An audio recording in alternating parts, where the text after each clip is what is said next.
Namaskar.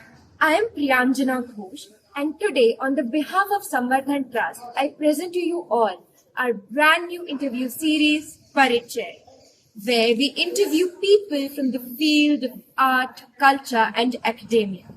So, recently, for our first episode, at Triveni Kala Sangam, we interviewed Mrs. Khushbu Upadhyay Soni, a well renowned artist. So come with me, watch the interview. Hope you guys like it. And stay tuned for more. तो ma'am, एक question जिससे मैं start करना चाहूंगा, जो मैं किसी भी आर्टिस्ट से जब भी मिलता हूँ पूछता हूँ, वो ये रहता है कि what is art for you? आपके लिए आर्ट क्या है?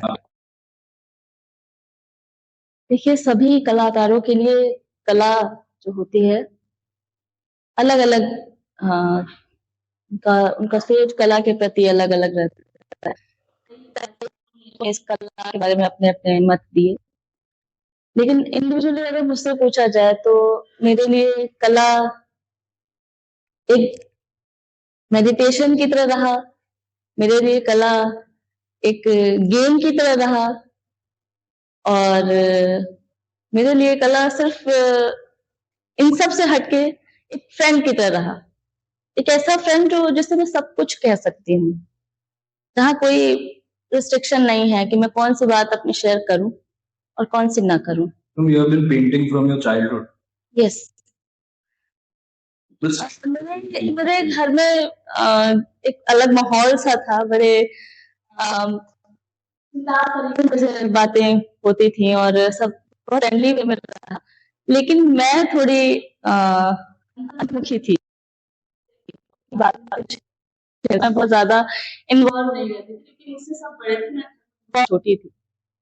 पढ़ाई लिखाई के लिए मुझे ज्यादा कहा जाता था, तो मैं जब अकेले रहती थी तो मुझे पेंटिंग के साथ, रंग कलर्स के साथ खेलना, उनको जो भी चीजें कुछ देखती हूँ मुझे अच्छा लगता है उसको डिपिक्ट करना फिर से, या कुछ भी बनाते रहना, डूडल्स पीछे, कॉपी के पीछे, जो जितनी भी चीजें मैं बना सकती थी मेरी सारी कॉपी के पीछे भरी रहती थी। तो ड्राइंग तो शुरू से ही किया है, मुझे याद भी नहीं कि मैंने ये जर्नी कब से शुरू की।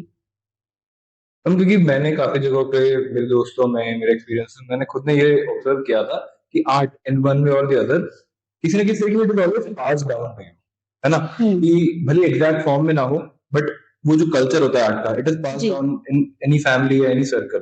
तो आपके लाइफ में ऐसा कुछ, या कोई इंस्पिरेशन या कोई मेंटरशिप ऐसी रही है जिसने आपको सबसे ज्यादा इंस्पायर किया टू परस्यू आर्ट? मेरी बड़ी बहन काम करती थी पेंटिंग्स, उसका भी इंटरेस्ट था, और हालांकि उन्होंने एज अ करियर उसको नहीं चुना, तो यही से शायद और इनकरेजमेंट मिला कि हाँ ये अच्छा है, मुझे करना चाहिए। बट मैं उस समय एज अ करियर नहीं बनाना था, सिर्फ अच्छा लगता था इसलिए किया।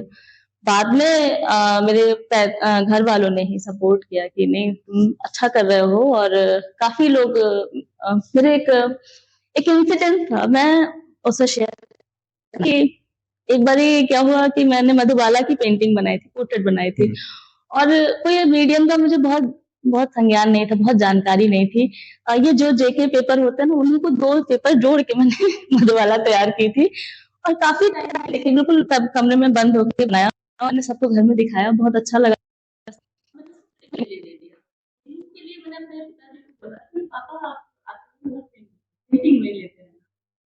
हालांकि मैं ही चाहती थी, लेकिन पापा जा रहे थे, चलो पापा आप लेते आना।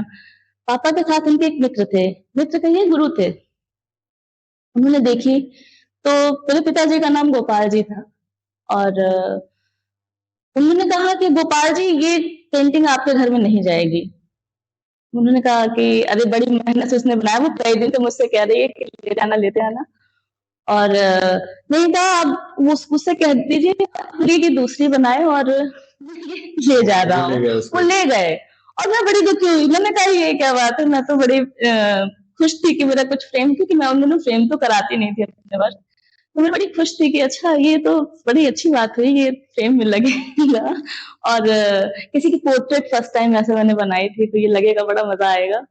बट मेरे पास आया नहीं, मैंने कहा चलो कोई नहीं, अब बनाऊंगी मैं फिर से मैंने जोड़ा, फिर बनाया, और अच्छी फिर भी बनी, फिर फ्रेम के लिए गई, फिर कुछ दिनों बाद उनका कॉल आया कि बेटा तुमने बहुत अच्छा बनाया था, और मैं चाहूंगा तुम हम दोनों की पोर्ट्रेट भी बनाओ।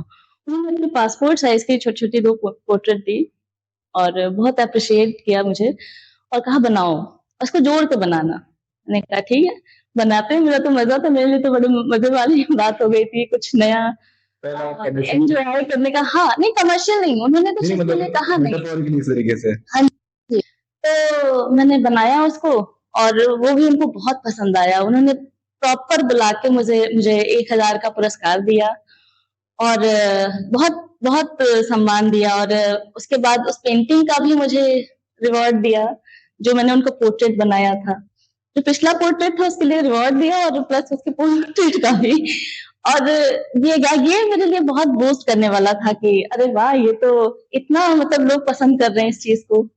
तो मेरे भाई ने कहा कि तो ये क्या पढ़ाई लिखाई में इतना सिर खपा रही है। मैं पीएमटी की तैयारी कर रही थी उन दिनों और मेरा पीसीबी ग्रुप से था पढ़ाई। पढ़ाई में भी अच्छी थी तो किसी ने ऐसा नहीं कहा कि नहीं तुम पीएमटी छोड़ के ही करो। फिर मुझे लगा कि भाई के समझाने से पिताजी ने भी बूस्ट किया कि ठीक है, जिस फील्ड में सबसे अच्छा कर सको उसी में करो। उनको लगा कि हाँ इसमें है संभावना है, तो फिर बस निकल पड़े, यहीं से सफर शुरू हो गया। तो ये आपने जो पीएमटी वाला बताया ना, इससे मतलब एक चीज मेरे दिमाग में आई थी जब मैं आपके बारे में पढ़ रहा था, तो मैंने पूरा ये कॉन्वर्सेशंस में देखा था मैंने कि आप साइंस बैकग्राउंड से थे। जी तो ये साइंस बैकग्राउंड से आर्ट में ये जो आपने जंप किया, जी। ये कैसे ट्रिगर हुआ? मैंने कहा पेंटिंग तो मेरा था मतलब ही। वो बेसिकली आपने ठान लिया था कि पैशन ही फॉलो करना है। हाँ हाँ कि कई बार जैसे मैं खुद साइंस बैकग्राउंड से बिलोंग करता हूँ, हाँ तो मतलब मुझे पर्सनली मैंने हिस्ट्री परस्यू करी, तो मुझे हिस्ट्री परस्यू करने के लिए पैशन के साथ साथ एक ट्रिगर भी कहीं ना कहीं से चाहिए था कि मैं वो फील्ड चेंज कर सकूं। एक वो क्या बोल सकते हैं, मोमेंटम चाहिए होता है। तो वो ऐसा कुछ मोमेंटम है, ट्रिगर ऐसा कुछ था आपकी लाइफ में? हाँ, बायो में मुझे बहुत रटना पड़ता था। मैं नहीं रट पाती थी, इतनी जाति उपजाति संघ और न जाने क्या क्या वर्ग उपवर्ग, ये रटना मेरे लिए थोड़ा सा मुश्किल हो गया था। मैंने कहा ये तो फिर इससे किसके, जब तक इस नदी को पार नहीं करूंगी तब तक आगे कैसे बढ़ेगा। तो मुझे लगा जब मैं रट नहीं पाती, मुझे मुझे नहीं इंटरेस्ट था, तो किसी चीज को बार बार पढ़ना मुझे पसंद नहीं था। आप सिर्फ याद करने के लिए, कुछ कुछ कंपटीशन में पार्ट करने के लिए उसको बिल्कुल दिमाग में इनकलकेट कर लो, वो मुझे बस में नहीं था। मैंने कहा नहीं, कुछ समझना इंटरेस्टिंग, मेरे लिए विज्ञान हमेशा से इंटरेस्टिंग विषय रहा, बड़ा रोचक विषय रहा। मैं अभी भी कहती हूँ बच्चों से कि तुम लोग 11th 12th तक तो सबको बायो और साइंस ग्रुप पढ़ना चाहिए। इसमें जितनी सारी चीजें रहती हैं आपको डेली लाइफ में बहुत समझने के काम में आती हैं। लाइक साइंस पढ़ने की वजह से मुझे वैल्यूज और ये कैसे सब वर्क करता है, ये सारी चीजें पता थी, तो बहुत ज्यादा मुझे इसमें चीजों करती है। लोगे तो वैसा हो जाएगा, लेकिन विज्ञान पढ़ने की वजह से काउंटर करने का काम होता है। बहुत सारी रूढ़ियों को तोड़ना मुझे अच्छा लगा कि नहीं, ये तो मैं जानती हूँ भाई, ये ऐसे नहीं चीजें नहीं होती। तो विज्ञान पढ़ना तो बहुत जरूरी है, बहुत अच्छा है कि मैंने पढ़ा। मैम एक ही चीज पूछनी थी मुझे, जैसे मैंने आपका आर्ट देखा पूरा, तो आपका रिकरिंग थीम हम देख रहे हैं कि पूरा जो जेंडर डिस्पैरिटीज से रिलेटेड है, कि किस तरीके से औरतों को जो अपॉर्चुनिटीज हैं वो काफी ज्यादा स्ट्रगल के बाद में, अगर मिलती भी है तो बहुत स्ट्रगल के बाद में मिलती है, ऐसे सिल्वर प्लेटर पे सर्व नहीं कर दी जाती है। तो काफी इंस्पायर्ड थी मैं आपका, हमको देख करके एक्चुअली फील होता है कि आप जो सिंबलिज्म एक्सप्रेस कर रहे हैं। तो आपके लिए आर्ट की फील्ड में इंस्पिरेशन कौन रहे हैं? कोई ऐसे आर्टिस्ट जिनको आप फॉलो करते हो या जिनको आप मेंटर मानते हो? आपके कॉलेज से हो सकते हैं, आपके कोई प्रोफेसर हो सकते हैं, एनीवन। नहीं, बहुत सारे कलाकार हैं। मैं पर्टिकुलर एक एक दो नाम कहूंगी तो शायद और बहुत सारे नाम छूट जाएंगे। तो कलाकार तो बहुत सारे हैं जो बहुत प्रभावित करते हैं, जो बहुत ऊर्जा के साथ काम करते हैं और डिवोटेड होके।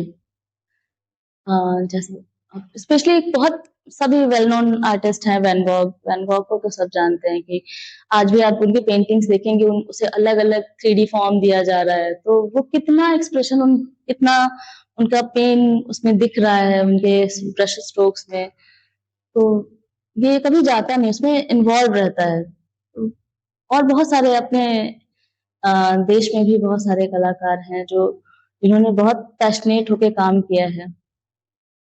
और मेरे मेंटोर, मेरे मैंने कॉलेज ऑफ आर्ट से पढ़ाई की है। वहां पे मेरे टीचर सर थे, अभिमन्यु सर।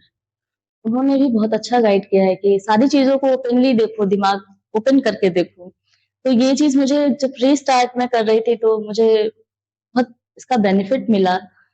और फिर मैंने शुरू किया कि चलो मेरे आसपास जो चीजें उसी से काम शुरू करते हैं, क्योंकि इससे पहले मैं दूसरे तरीके से काम करती थी और काम उसे चेंज किया मैंने फिर।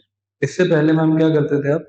मैं ऑर्डिनरी व्हीकल्स को लेके काम करती थी, लाइक जो लोग ट्रांस पूरे गाँव में जो बस पानी बेसिक चीजें नहीं है और वो यहाँ पे आके वर्क कर रहे हैं अपने फैमिली को पालने के लिए। माइग्रेंट्स जो हैं, हाँ, माइग्रेशन पे काम किया, माइग्रेन जो हाँ प्रॉपर। में काम किया कि कर रहे हैं उनको वही अगर चीजें मिले, बेसिक चीजें, यहाँ आए अपनी फैमिली से दूर। जनरली क्या देखें, रिक्शा वगैरह जितने भी चलाते हैं वो उधर यूपी बिहार हमारे साइड से ही रहते हैं और उनका ये इजी नहीं है उनके लिए ये सब करना। तो इस पे मैंने काम किया प्रॉपर।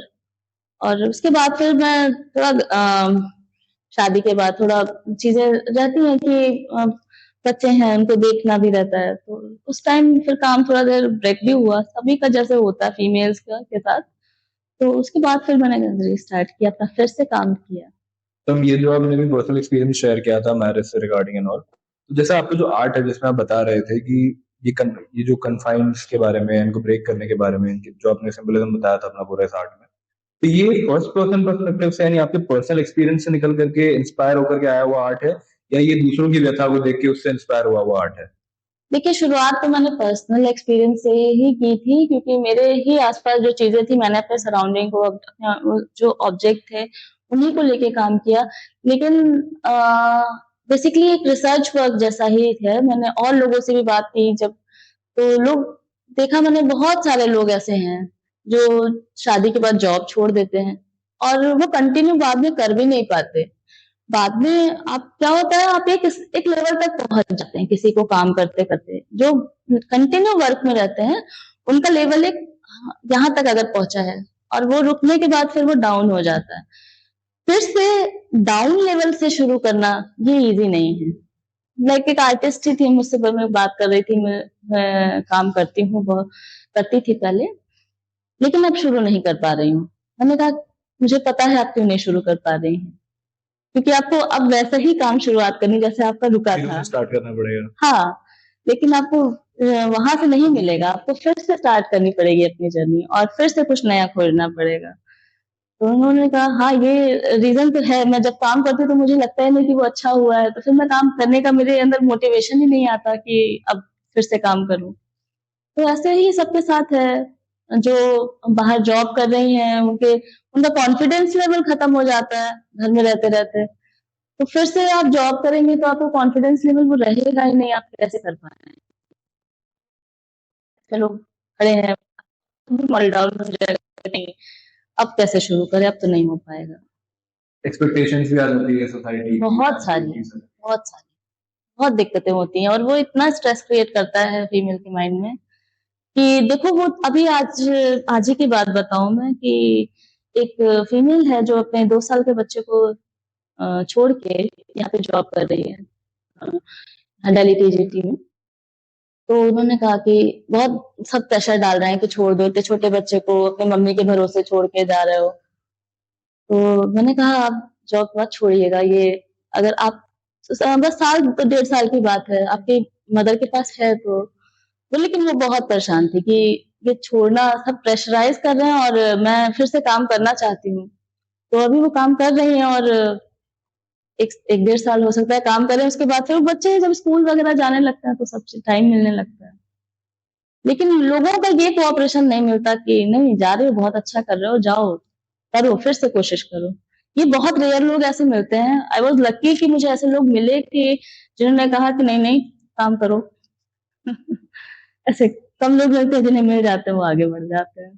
मैम जैसे आपने बताया ना कि इन सारी चीजों की वजह से काफी सेटबैक्स भी हो जाते हैं, एट द सेम टाइम काफी इंस्पिरेशंस भी इन्हीं सब चीजों से आती होगी। जैसे मैं एक चीज पूछना चाहता था मदरहुड के बारे में, है ना, like being a mother yourself, motherhood कैसे आपकी जो मातृत्व है वो कैसे आपके आर्टिस्टिक जर्नी में एक पार्ट बना, या कुछ एक नया पर्सपेक्टिव ऐड किया हो मदरहुड ने आपकी आर्टिस्टिक जर्नी?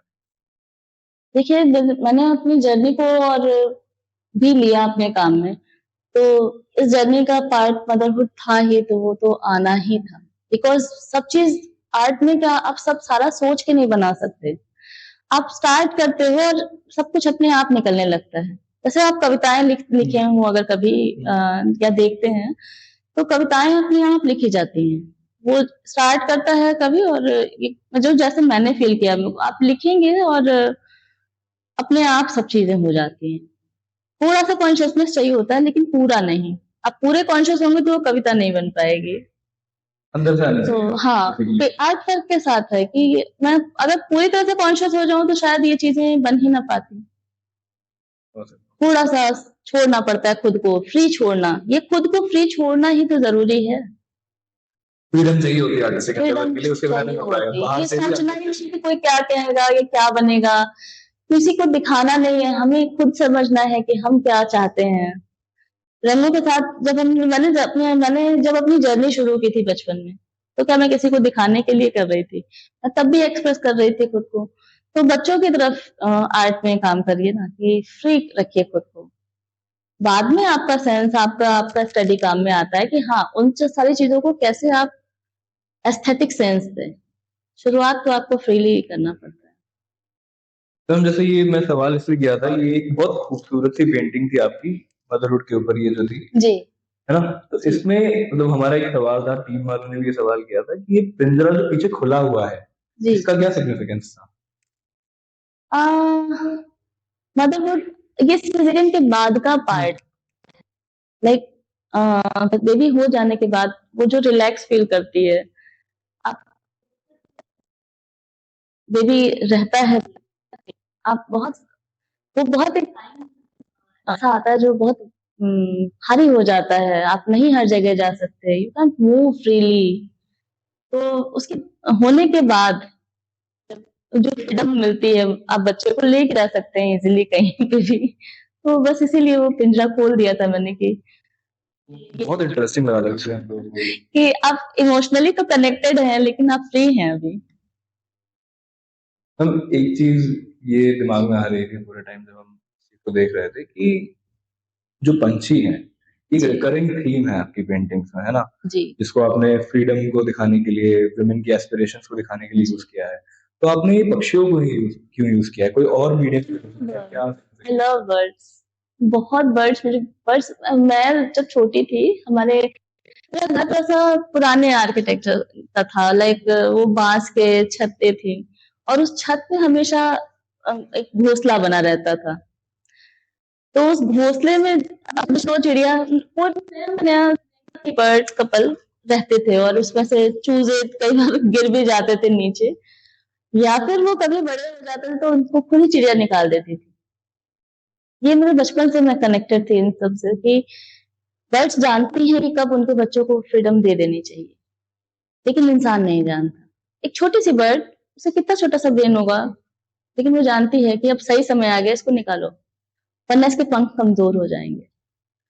एक इंडिपेंडेंस जो है वो जी। create करनी जी, होती है। इंडिपेंडेंसी की बहुत जरूरी है। पेरेंट्स को सीखना पड़ेगा कि अब हमारे बच्चे अब बड़े हो रहे हैं, अब हमें अपनी लाइफ पे भी फोकस करना है, इनको फ्रीडम देनी होगी। क्योंकि बच्चे भी ये फैमिली में स्ट्रेस का बहुत बड़ा रीजन बन जाता है कि पेरेंट्स बच्चों के पीछे पीछे लगे रहते हैं। उसको टॉप कराना है, उसको ये चीज करानी है, उसका इंटरेस्ट होगा तो वो टॉप करेगा, उसका इंटरेस्ट होगा तो वो पढ़ेगा।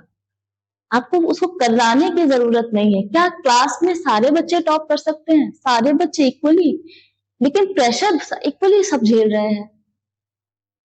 तो ये मेरा एक था कि बर्ड्स की तरह ही लाइफ रखनी चाहिए, कि आप घर को घर जैसा बनाओ, उसको पिंजरे जैसा ना बना दो। आपका घर आपके लिए होना चाहिए, आप घर के लिए नहीं। आपको घर ही सजाते रह जाओ। मोस्टली क्या होता है, फीमेल क्या करती है घर में रह के?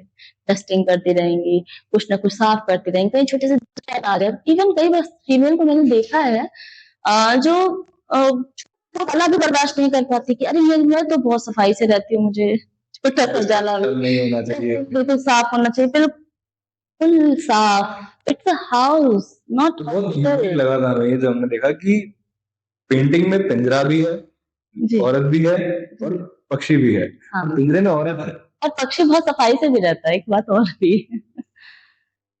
तो मतलब वो हमको एक जो सिंबलिज्म जो आप दिखा रहे थे हाँ जी थ्रू आउट आपकी पेंटिंग्स में, हाँ क्लियरली हमको दिख पा रहा था उसमें। थैंक यू तो इससे मतलब काफी जो क्वेश्चन आए थे ये सब आप जो सोच रहे अंदर से इंस्पिरेशन आती है, ये क्वेश्चन भी पेंटिंग देख के अंदर से ही निकल करके आए थे जी कि ये किस तरीके से ये इस ये इंस्पिरेशन आएगी, क्योंकि बहुत यूनिक आर्ट फॉर्म है जो आपका हमने देखा। थैंक यू तो इसके रिगार्डिंग मतलब एक चीज मैं आपसे ये भी पूछ सकता था कि आपने अपने उसमें क्वेश्चन में भी लिखा था, जो आपने एक थीसिस कुछ लिखी उसमें आपने लिखा था जी ये जी जो रामचरितमानस को आपने कोट किया था, पराधीन जी सुख नहीं सुख नहीं हाँ यूं जी तो हाँ जी पराधीन व्यक्ति कभी हाँ सुखी जी नहीं रह सकता। जी तो आपके अकॉर्डिंग मतलब रैप करने के लिए मैं आपसे अगर पूछना चाहूँ कि आपके अकॉर्डिंग पराधीनता का, औरतों की पराधीनता का आज की तारीख में सबसे जी क्यों है आज की तारीख में भी औरतें पराधीन? फाइनेंशियली मैंने कहा ना, फिर वो स्टार्ट नहीं कर पाते कई बार। फाइनेंशियल इंडिपेंडेंस का भी एक रहता है। फाइनेंशियली इंडिपेंडेंस तो बहुत जरूरी है, चाहे वो अपने सिर्फ रोटी ही कमा लें लड़कियां, तो किसी से मांगने की जरूरत ना पड़े। ये जहां पे आ जाता है तो आप किसी से कुछ पैसे मांगते हो तो वो आपसे पूछेगा क्यों, ये क्यों, तो उसका टेंशन हो जाता है। आप क्यों किसी पे डिपेंड रहोगे? हम ईश्वर का दिया हुआ सब कुछ है हमारे पास, ब्रेन है, सारा फिजिकली सारी चीजें हैं, हम कर सकते हैं। आप एजुकेटेड हो या नहीं हो इससे फर्क नहीं पड़ता। आजकल तो ज्यादा किसी चीज को भी व्यवसाय बनाया जा सकता है। इवन सिलाई कढ़ाई बुनाई जानने वाली भी महिलाएं बहुत कुछ कर रही हैं। मेकअप सीख रही है लड़कियां की, चलो पार्लर सीख के कुछ काम किया जाए, ब्यूटिशियन कोर्स कर रही हैं, तो कुछ भी करिए लेकिन थोड़ा सा सेल्फ डिपेंड रहिए। किसी पे आप डिपेंड होंगे तो शोषण तो होगा ही, ये तो बहुत सीधी सी बात है। और आजादी के रहने का एक बहुत बड़ा रीजन ये भी था कि वो फ्री है। वो इसीलिए फ्री है क्योंकि वो अपना अ, अनाज खुद लेके आती हैं। वो कहीं जाती नहीं कि जाओ चूजा तुम लेके आओ, बर्ड दूसरे बर्ड को, मेल बर्ड को नहीं कहती कि जाओ तुम मेरा खाना लेके आओ। तो बर्ड को इसलिए स्पेसिफिकली यूज किया है क्योंकि एक तरीके से देखा जाए तो उनके पास में वो सब है जो आज की सब औरत को चाहिए। सब है सर, सब है। काफी यूनिक चीज थी ये तो। थैंक मैम जैसे एक चीज ये भी रहती है, काफी आर्ट मूवमेंट्स रहे हैं थ्रू आउट हिस्ट्री में, है ना? जी तो जैसे आपका आर्ट जो है वो बहुत इंस्पिरेशन सेंट्रिक है कि इंस्पायर्ड होकर के आया है कहीं ना जी कहीं से। काफी लोगों का ये भी मानना होता है कि whatever I perceive to be art, कि मेरे अकॉर्डिंग जो मुझे आर्ट दिखता है it can be considered an art, है ना? जैसे एक दादाइज्म करके एक दादाइस्टिक मूवमेंट आया था 20th जी सेंचुरी में। तो उसमें यही था कि एक उसका एक बहुत सबसे बड़ा एक हम जो देखते हैं एग्जाम्पल वो ये रहता है कि एक आर्टिस्ट है, उनका नाम थोड़ा सा भूल रहा हूँ, उन्होंने एक यूरिनल को एक आर्ट फॉर्म के जी तौर पर डुशैन, प्रेजेंट किया था। मार्शल डुशैन। हाँ, तो उन्होंने यूरिनल को एक आर्ट फॉर्म के तौर पे जी प्रेजेंट किया था, जी जी जिसमें कि उसमें उनका खुद का बनाया हुआ नहीं था, जैसे कि वो ऑब्वियसली कहीं से बन के आया था ऑलरेडी। उसमें उन्होंने कुछ देखा, उसमें उन्होंने कुछ सिंबलिज्म देखा, उसको उन्होंने आर्ट बनाया। तो according to you can anything be art? Course anything can be art. आप उसको कैसे रिप्रेजेंट करते हैं, बड़ी मतलब ये कह सकते हैं एंटी आर्ट मूवमेंट था, क्योंकि उस समय तो बहुत सुंदर सुंदर कलाकृतियां बनती थी और दादाजी का ये वर्ल्ड वॉर के अगेंस्ट था वो, कि जहाँ इतनी क्रूरता चल रही है, जहाँ इतना विध्वंस चल रहा है, वहां पेंटिंग में सुंदरता कैसे ढूंढ सकते हैं। वो चीजें मैं अभी भी कहती हूँ कि आप सिर्फ सुंदर बनाइए, वो आपका होम डेकोर नहीं है। आप आर्ट को एज अ होम डेकोर मत रखिए, वो अलग चीज है। आप उसे किसी घर में सुंदर लगेगा, आप एक्सप्रेस करिए। बहुत सारी चीजें हैं जो एक्सप्रेस की जा सकती हैं थ्रू द आर्ट। जैसे आर्ट रियलिटी इज रिफ्लेक्ट किया। वेपन। आप कला आपके पास शस्त्र की तरह है। तो बेसिकली एस्थेटिक वो जो प्लेजर आता है उसको देखने से, उससे ज्यादा एटलीस्ट जो एक सोशल मैसेज होता है, एक रियलिटी को हम दिखाते हैं लोगों को, वो ज्यादा इंपॉर्टेंट है उसमें। जी मेरे अकॉर्डिंग तो है वही। सभी आर्टिस्ट अपने तरीके से ही सोचते हैं। मुझे लगता है कि मैं, मेरे में अगर वो चीज नहीं है जो संवाद मैं करना चाहती हूँ, तो शायद मुझे कुछ अधूरा। Thank you so much ma'am. Thank you so much.